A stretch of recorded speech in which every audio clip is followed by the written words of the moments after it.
And good morning to our Sabbath school time. As we look into the lesson for this week, we want to welcome those that are tuning in over YouTube and Zoom.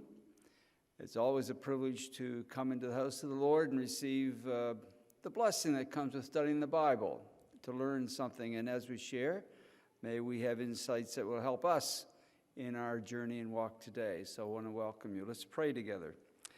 Loving Father, when we open the Word, we always want to humble our hearts because we know it's through the Spirit that we have insights that you would want us to have to live in harmony with you and each other today. In Jesus' name, amen. So this week we're talking about Jacob, and they call him the supplanter. I just expanded that a little bit. Jacob, the son of Isaac, the grandson of Abraham. The word supplanter, as it's mentioned in the title this morning, is one who gets ahead by trickery or force. That's a supplanter, and he was called that, Jacob. What a name to give your son. How would you feel if you were given that name and you were branded all your life with someone who gets ahead by taking advantage of someone else? There are about 3 times the name is mentioned, one at his birth, one at the time when he gave his supper or meal to his brother, and the other when he took advantage of his dad for a blessing. You take a look a little bit of how Jacob is said to be, well, Esau said that Jacob was a supplanter. When he willingly agreed to give up his spiritual birthright for a meal. So we'll come around to that again. Jacob is a human example of all of us committed to do the Lord's work, take it out of the Lord's hands, and his strategy, thinking that we are fulfilling the Lord's work. So it's not an evil thought. It's not something that is devilish. And yet, in a sense, God does not accomplish his purpose because you think you know what's better and you go ahead of God. We are to trust in not only God's sovereignty, we are to have confidence in his ability. And the third part, we are to be fully committed to his strategy, which means we need to take a look at how we operate church and as pastors, how we do pastoring. If we think that we need to sit down and plan the Lord's work and organize, strategize, and all that, which sounds fine, but if God is not leading in that strategy, then it's our strategy, even if it's in spiritual issues. So the tough way to work with God's strategy is through first prayer and reflection. And say, God, where are you working? What do you want to happen next? What direction should we be going? God, influence, impress. And it's not just with an opening prayer, it's with actually in dialogue and reflection, we come to a conclusion. Lord, this is where we see you working. This is where we see you opening the doors. So based upon that, we're going to place our energies there. Then you're following the Lord in his strategy. But it's easy for us to sit down and say, okay, we're going to plan the Lord's work for this year. And he says, okay, go ahead and plan it, but it may not be what I want you to do. So it's a tension between our plans and God's plans. But like Jacob's experience and his mom's experience, we feel sometimes that we have to fulfill do things to accomplish God's work based upon our own strategy. It's interesting in the memory verse, Genesis 27:36, Esau said, "Is he not rightly named Jacob? For he has supplanted me these 2 times." And then he identifies what those 2 times. He took away my birthright, and now look, he's taken away my blessing. When true or false, when Jacob offered Esau a meal for his birthright, did he do it openly, and was it clearly understood by Esau? True or false? True. But what did Esau say about what Jacob did? He said he took it. Did he take it?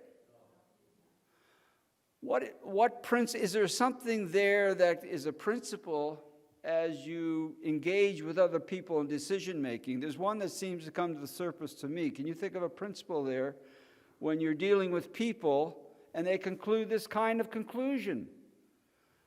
Is there a principle there in dealing with people? Seems to me there is one that comes to the top. And you're going to have to speak up loud. Our Ed is not with us today. Honesty. Honesty, yeah. That's one principle. But even though he was honest, was he accused? Yes, he was still accused. But honest, Jacob told him right out what he wanted.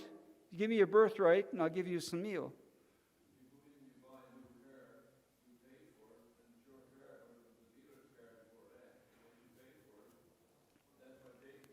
Yeah, if something's for sale and you get it openly and honestly, but there does seem to be something here. See if you agree.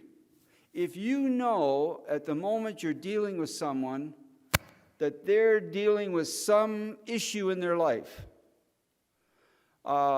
maybe they just lost a loved one and they have a car, and you go in and you say, well, I'll give you $1,000 for the car, but it's worth $20,000. And because the person's grieving, they say, yeah, okay. But what might they think 1 month from then? Even though they agreed, they feel you took advantage of them. Why? Because of the state in which they were in at the time. So anytime you deal with people, you need to analyze what kind of state or environment they're in at that moment to make sure that there's no possibility of them later on accusing you. Well, the only thing that you see here is Esau was what? Hungry. And you wouldn't think that would do it, but he did later on. You took advantage of me because in the time that we made our agreement, I was hungry. And because I was hungry, I wasn't thinking clearly. Jacob would say, oh my, are you an adult or a kid? But I think there is a principle there that we do need to be aware of as Christians, and that is when we make decisions with people to make sure that we know the environment in which they're in, and say, okay, we'll make this deal, but you have 30 days to get out of it or something, so you can't accuse me. I think there is something there that we need to be aware of as Christians, that there's a possibility of being misunderstood if there was a moment in which they could interpret looking back that I was vulnerable at that time. Because you knew I didn't sleep for 24 hours, or you knew I had just gotten in a diagnosis of some disease. Make sure that if that's the environment, that you take that in consideration. So the question is Esau's accusation against Jacob completely correct? And the answer is no. No, it's not completely correct. You can make accusations, but that doesn't make them true. It's just like the saying, you can get a letter from a lawyer saying, we're really upset, we're going to take you to court. Are you to fear that? That's not the same as getting a judge's decision saying that you're guilty. Lawyers may make an accusation. Accusations is an accusation, and it's through the eyes of the person that's doing it.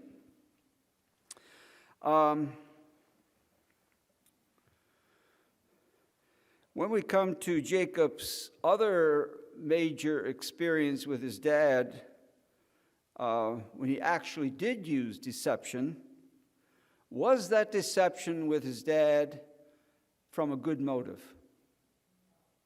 It was not from a good motive. Why would you say it's not from a good motive? Ed, why was not a good motive not involved in getting his birthright from his, getting the blessing from his dad. There is never a good motive that you can cover up deceit and lying. There's never a good motive if you're covering up or in deceit. Well, that's worth thinking about. Was it desire to have a blessing, a positive desire? Sure, it's positive to desire a blessing, but how can you justify then being entitled to that blessing if you've come about it all the wrong way? I mean, first of all, he shouldn't have agreed with his mother, because what she was asking him to do, even though she was an authority figure in the home, what she was asking him to do was wrong. He should have stopped it right there. And then to go to his father and blatantly lie. I mean, he said, oh, God helped me to get this. So he actually brought God into it as one who was helping him now in this cover-up. I mean, it was totally wrong. And any blessing you can get, regardless of what the motive is, it's just ill-found. You know, it's totally, totally wrong. And I am so thankful that God saw things. Maybe you are right in thinking that, or I'm not sure if you're thinking that Joseph had, you know, a better motive in the way he came about it. But not Joseph, Jacob. But, you know, it was probably months after that when he had this experience of the ladder. And I am just amazed at God's mercy and grace. And it gives me so much hope for all of us that we have such a compassionate, loving God who can sense that sometimes we really mess up. Yes. And yet he says, I have a plan for you. You know, that's so beautiful. Yeah, it amazes you sometimes how the Lord responds to things that are done. Now, there is a basis for him to consider going forward in the way he did. Do you remember at the birth when his mom, Rachel, she was going to give birth to twins?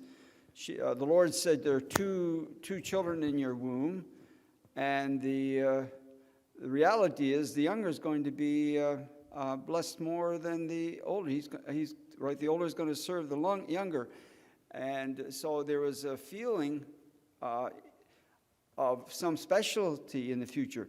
I think probably you're right. Jacob's interpretation of a good motive was wrong. It was wrong. It was a devilish motive, but it was based on the thinking from his point of view that he was doing something that was helping God out, because he was told that the birthright was going to go down through his line. Yeah, interesting. But it does raise the question, is it true that having good motives protects you from making bad decisions? If you have good motives, does it protect you from making bad decisions? It doesn't, does it? If you have good motives, you can still make bad decisions. All right, we're going to Sunday's lesson, Jacob and Esau. How old was Jacob when the boys were born? Do you remember what the text says in Genesis 25:20 and verse 26? How old was Jacob when his boys were born? Thank you very much. Isaac, how old was Isaac when Jacob and Esau were born? 60. So how long was he married before he had children?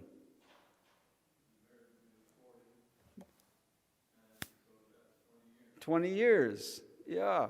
You know, when you read the Bible, sometimes, like you mentioned last week, Margaret, the book of Genesis is 50 chapters, but it covers over 2,000 years. And so you can imagine the compression, right?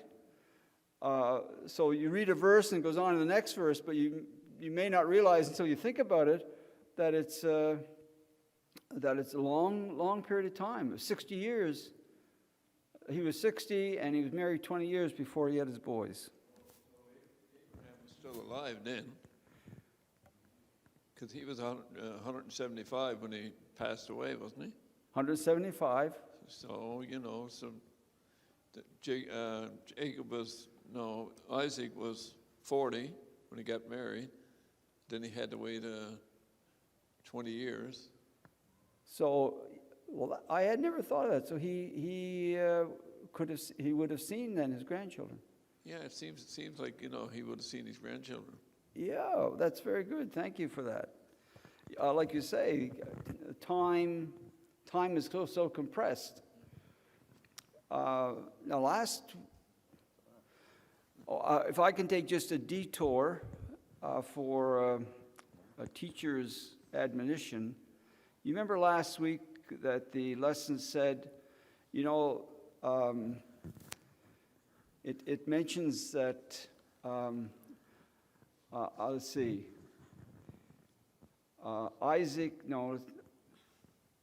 Sarah died at 127. Remember that last week? And she died at 127. And how old was she when her son Isaac was born? She was 90, right? Okay, so that means that 27, 37, that Isaac was 37.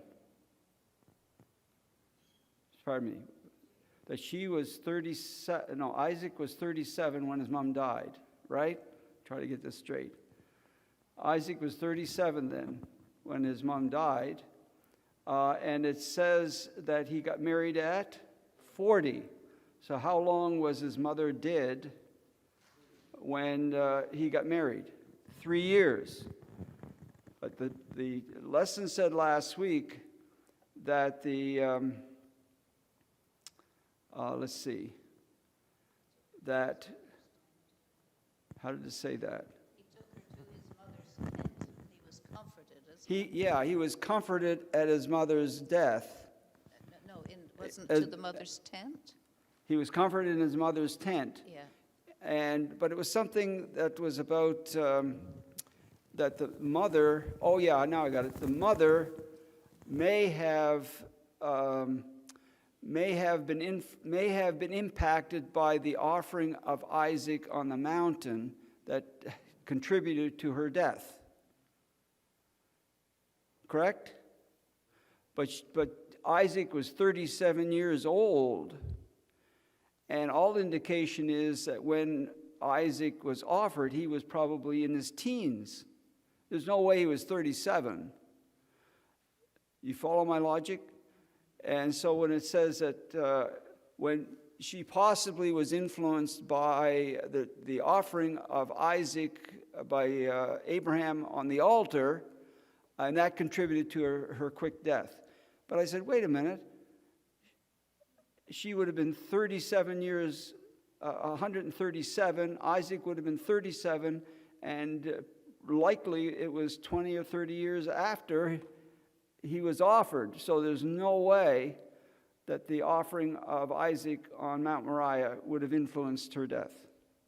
Does that make that? So the reason I'm saying that is, if the Bible doesn't say it, be very, very careful to speculate. Because what happens, you and I know the context and the comment, but then next week someone says, well, you know that Sarah died because she was upset when Abraham told her that he offered Isaac on Mount Moriah. So that's how we go down the line of concluding wrong teachings in the Bible. And we need to challenge ourselves. It's so easy. There's so many things we don't know, and the Bible takes you so far. So go as far as the Bible and learn to be content without the final answer. And that's not easy, because we like to have the final knowledge. We like to have the final conclusion. But in the Bible, you have to be careful about speculating with what's not. The things that are revealed are for us and for our children. The things that aren't revealed, be careful about. Keep them open-ended. You can say, well, it appears this, but I'm not concluding that. Anyway, that's a little side note that we need to keep in mind. Okay. Let me ask you, is it possible to receive a blessing deceitfully? Is it possible to receive a blessing deceitfully?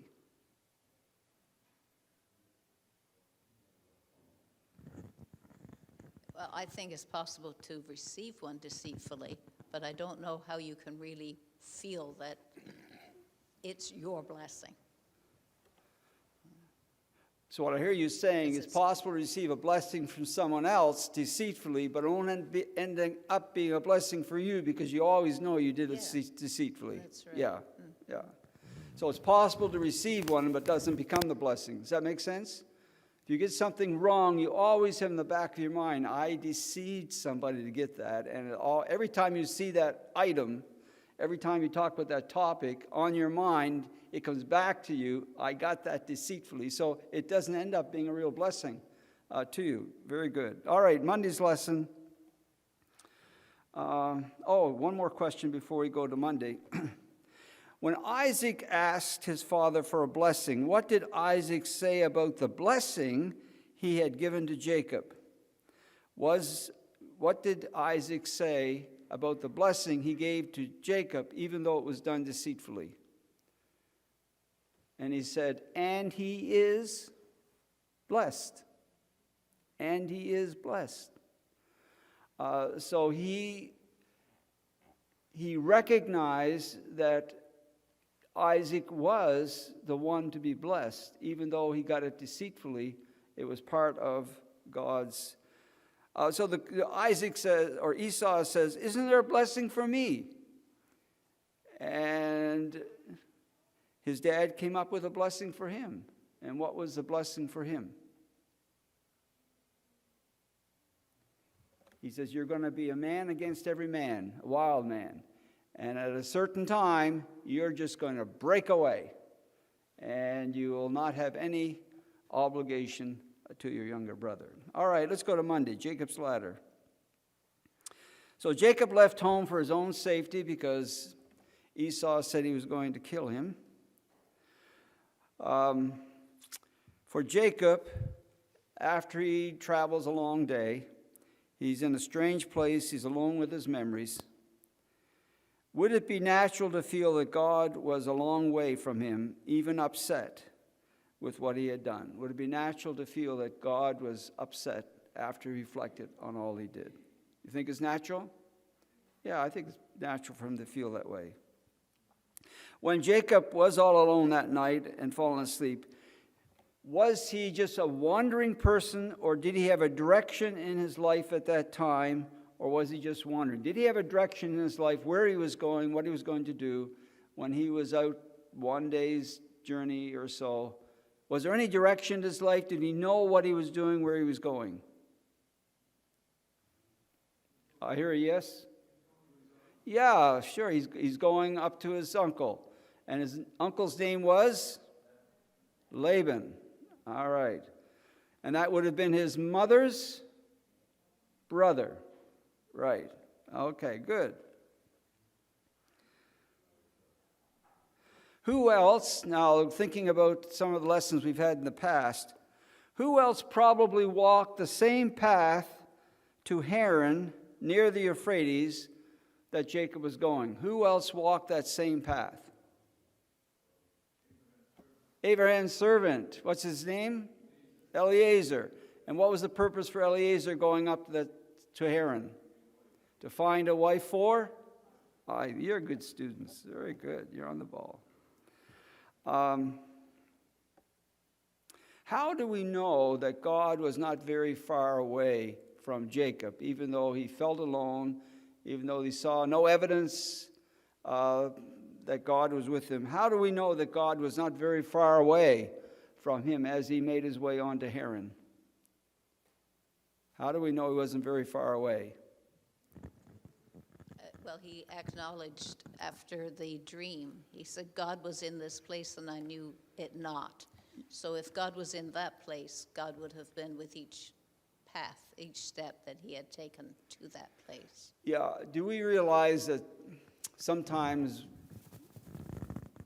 we all will make, I don't know of anyone who hasn't made a mistake judgment decision somewhere along the line, say, oh my, I blew that, I didn't have enough information, I made a hasty decision I should have thought about, and when you make a decision like that and you're convicted of that and you're all alone and you're reflecting on it, does God usually feel really close, or do you often feel God's far away at that moment when you're beating yourself up because you made a wrong decision? I think we all sense that at those moments when we are down, it's so easy to think that God's far, far away. But what did God do to show that he was close? I think Margaret touched on it. He had a what? He had a dream. And it says in the Bible that the dream included a what? That went from earth to heaven. Who was going up and down that ladder? Angels. Who was at the top? God was at the top, yeah. And now Jesus referred to that by saying the angels of God ascending and descending upon the Son of Man, and he said it to one of his new disciples, one of his new followers. Who can tell me who that was? When the person came and they made Jesus said, I saw you under the, and then Nathaniel, right.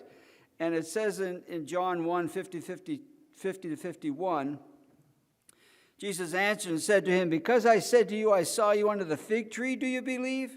You will see greater things than these. And he said to him, most surely I say to you, thereafter you shall see heaven open and the angels of God ascending and descending upon the Son of Man, which is a direct connection back to the thought of Jacob's experience.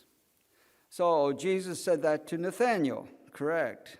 And it seems a reference back to Jacob.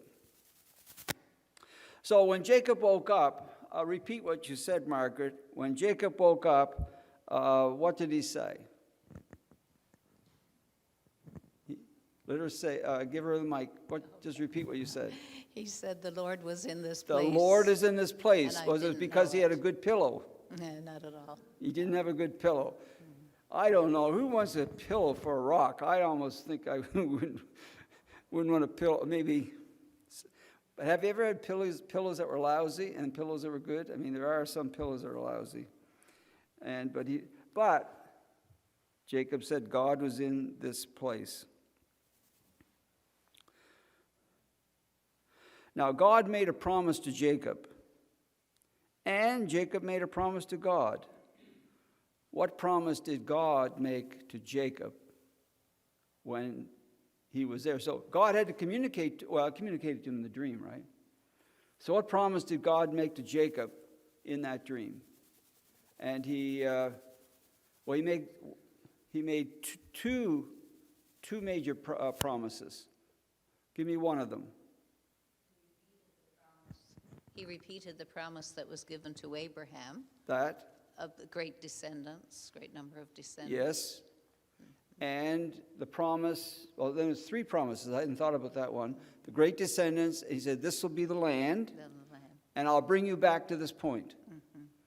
If you're going into an unknown, it would be very comforting to hear God say to you, hey, I'm going to bring you back to this place. And Jacob said, if you bring me back to this place, I want you to know there's something I will do. And what was that? Yeah. He said, I'm going to be faithful and give you my tithe. Yeah, I'm going to do that.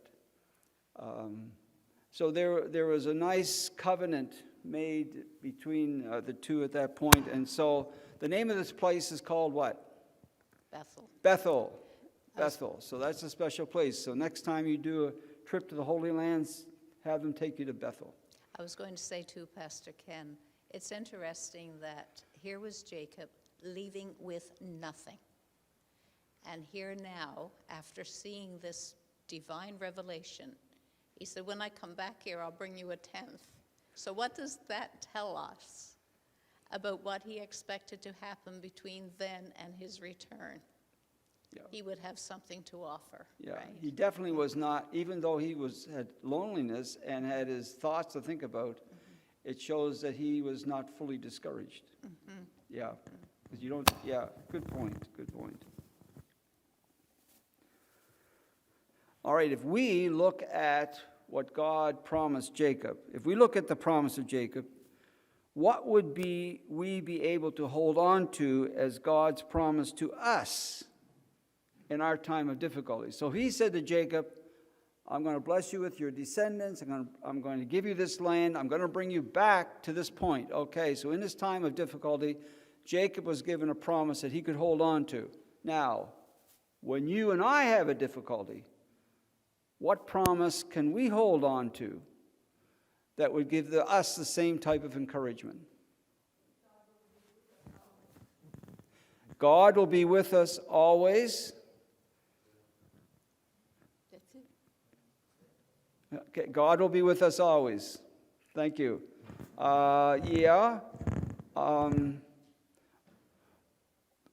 Is there anything we'd expound on that? God will be with us. Can we put a little more flesh on that? Even unto the end of the world, Jesus Even unto said. the end of the world? Yes, that's what Jesus said.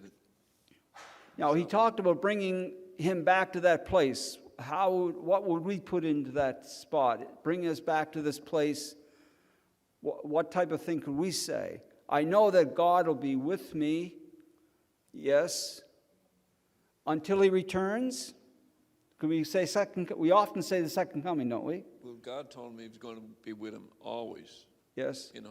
So this is where a lot of people get mixed up sometimes when absent from the body and present with the Lord. They don't realize that we are in the body, but as the Apostle Paul says, we walk by faith and not by sight, Yes. which a lot of people look at. But Jesus, before he left his earth, he said, lo, I am with you always, even unto the end of the earth.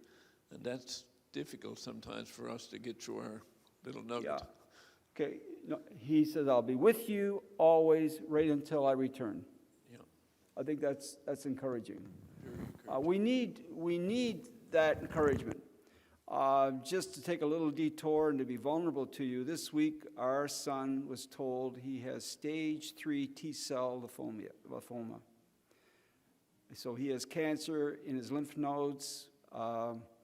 He'll be probably going to the hospital tomorrow and start a real heavy chemo. It'll knock him out. He'll lose all his hair, his eyebrows, his mustache. And this has all come to light within the last 3 weeks. And it's just this morning, we were up at 3 o'clock this morning to join the prayer anointing service of his elders in Taiwan. And it just as they gave their testimony and favorite text, and as he shared what was in his heart, a lot was around, we trust God. He has led in the past. We believe, therefore, he'll lead in the future. And we know that he will watch over us, whether it's in a miracle healing, whether it is a long, drawn-out restoration, or whether it'll be in the resurrection. We trust God. So the idea that he will be with me, I trust him, and ultimately we'll have the resurrection. And if that's part of what God's wish is, I would never say it's his will, it's his permission, but his permission is not necessarily his approval. We trust God. We feel he's still a young pastor, capable, has a good mindset for ministry in these end times. We don't feel his work is finished yet, but like he said in his testimony, Hezekiah's problems came after he requested God to give him further life. Because Manasseh was born after that, and Manasseh for 56 years took Israel into rebellion. So he says, I don't want, if God sees my time is up, I trust him. I don't want to twist his arm, because God may see that in my life there be some things coming up that I should be laid to rest now. So that's how your world. So what you take the confidence that God has led in the past. We know He's coming again. There'll be a resurrection if I'm laid to rest. I trust God. I trust His wisdom. I believe He's sovereign. I believe He has ability to heal me immediately if He wants, desires to. If He sees that best, if not, I'll lay to rest. But ultimately, at the resurrection, I'll be there. So that's encouragement we have as we walk with God. Okay, Tuesday is the deceiver is deceived by Jacob, or I've called it Jacob and Laban. It's the story of Jacob and Laban. So when you think of the stories of Genesis and the story around Laban, what is the first picture that you have of Laban in Genesis? When is the first picture you have of Laban in the book of Genesis? When does Laban come on the scene? When is his name mentioned? We already gave you a hint to that. Yes, when Eliezer, Abraham's servant, went up, right? And remember, he was feeding the camels, and Rebekah came out, and she ran back, and who'd she tell? Laban. Told Laban. Here's what it says in Genesis 24. Now Rebekah had a brother whose name was Laban. And the question I'm going to lead to is, what does this tell you about the character of Laban in this verse? And Laban ran out to the man by the well. So it came to pass when he saw the nose ring, the bracelets, and the sisters on her sister's wrists, when he heard the words that his sister Rebekah saying, "Thus a man spoke to me," that he went to the man, and there he stood by the camels at the well, and he came, "Come in, O blessed of the Lord. Why do you stand outside? For I have prepared the house a place for the camels." So what picture do you have of the character of Laban in this story? Hospitable, yeah. He welcomed Eliezer, and he was happy that he was there, and he provided for him. He's got a generosity. Yeah, now, what kind of impression do you get later in the story of Jacob? And you say, okay, if you have the story of Rebekah Rebekah coming down to marry Isaac. Isaac is married at 40, right? And he has Jacob when he's 60. That's how many years later? 20. And Jacob now is old enough that he's going as he is, so that's probably close to another 20. So you have 40 years later. Is that reasonable? Somewhere 35 to 40 years later, that Jacob's name is mentioned again. Now, you don't get that picture until you start thinking about some of these dates. So Isaac gets married to Rebekah at 40. They have 20 years before they have the children, and then he's big enough to be in this experience to deceive his dad and go up. So he's 20 plus 20, so it's close to 35 to 40 years old. And a lot has happened to Laban in that time. So let's read the text about what Jacob says about Laban and how Laban treated him. And Genesis 31:41 it says, "Thus I have been in your house for 20 years. I've been in your house for 20 years, so you're getting close to 50 to 60 years later from the time Laban was mentioned in the earlier text. It would be Isaac was 40, and then he's 60 when he's born, and then another 20 round figures when he goes up to Laban, and he's been in Laban's house 20 years.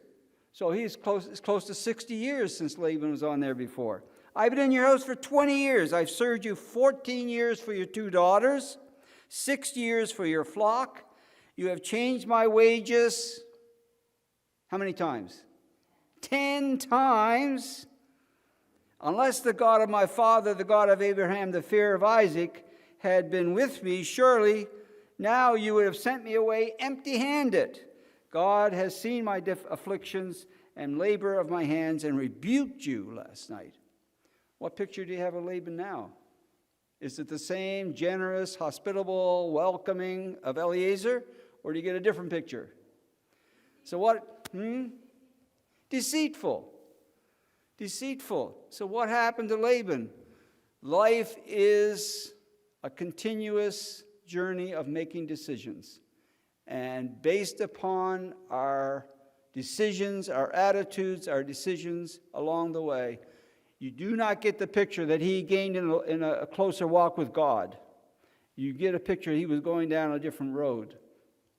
And very sadly. All right. Soon after Jacob arrived in Haran, he and Laban made an agreement. What was that agreement within a month after he arrived and was with Laban? What type of an agreement did he make with Laban?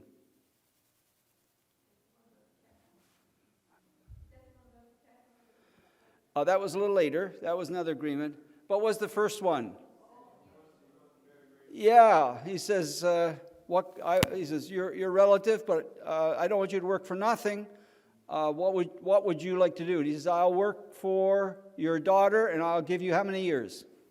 7 years. Any men here would work 7 years for their wives? No hands. Lie. What are you thinking? Thomas, would you work 7 years for your wife? Okay, great.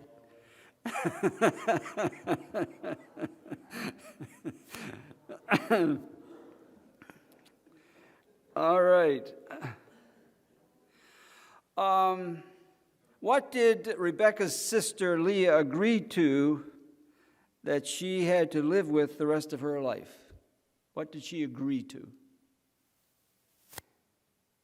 What did what did Rachel's sister Leah agree to that she'd have to live with the rest of her life? Taking second place in Jacob's life, as far as the wife was concerned. Yeah, but there was a first decision during the initial week. What was the decision? Oh, right, yes, she had to go in as though she were Rachel. Yes. And, yeah, more deceit. Yes, she had to agree to deceive Jacob on wedding night.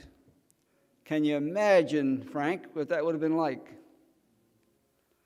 She had to agree to that. So it raises the question, the Bible is silent on it, so don't make any speculation. Did Rachel have to agree too?